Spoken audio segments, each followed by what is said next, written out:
Apa itu prostat? Prostat merupakan bahagian sistem reproduktif lelaki.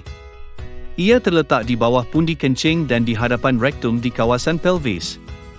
Kebesaran prostat adalah seperti saiz satu buah kenari bila ia sihat. Ia mengelilingi tiub yang dipanggil uretra yang menyalurkan air kencing dan air mani keluar daripada zakar. Prostat merupakan kelenjar yang membantu membuat air mani yang dikeluarkan semasa ejakulasi.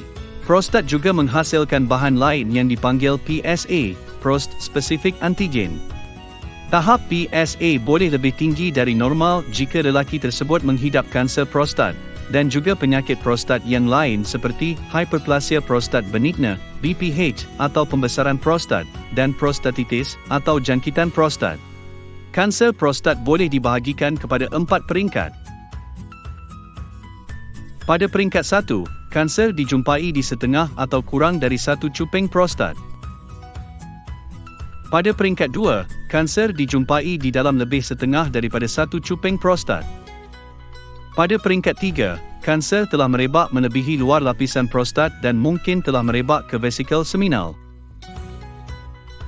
Pada peringkat 4, kanser telah merebak melebihi vesikel seminal ke tisu atau organ-organ badan seperti rektum, pundi kencing atau dinding pelvis, atau merebak ke bahagian lain seperti tulang dan nodus limfa.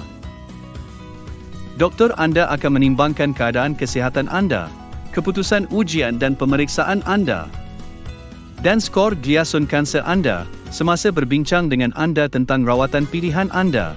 Apakah ujian yang anda perlu menjalankan? Pertama, ujian PSA. PSA merupakan ujian darah. Semakin rendah PSA, semakin tinggi kemungkinan rawatan akan berjaya. Kedua, kajian grade kanser. Beberapa tisu diambil dari prostat akan dikaji bawah mikroskop dan dikategori mengikut skor gliason. Skor ini menunjukkan kemungkinan kanser tersebut boleh membesar dan merebak. Skor gliason semakin rendah kemungkinan kanser merebak. Akhir sekali, peringkat kanser. Ujian ini termasuk pemeriksaan rektal digital, imbasan tulang, MRI, atau imbasan CT. Semakin rendah peringkat kanser tersebut, semakin tinggi peluang untuk rawatan berjaya. Bagaimana doktor anda mengklasifikasikan risiko anda? Kanser prostat awal boleh diklasifikasikan kepada risiko rendah, risiko sederhana, dan risiko tinggi, berdasarkan tahap PSA, peringkat dan skor gliason kanser prostat tersebut.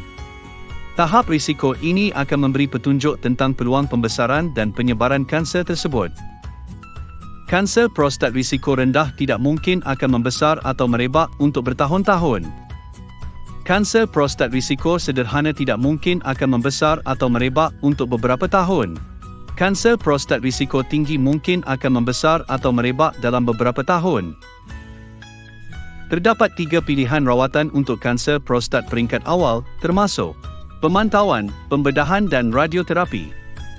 Jika anda di dalam golongan berisiko rendah atau sederhana, anda boleh memilih cara rawatan pemantauan, pembedahan atau radioterapi.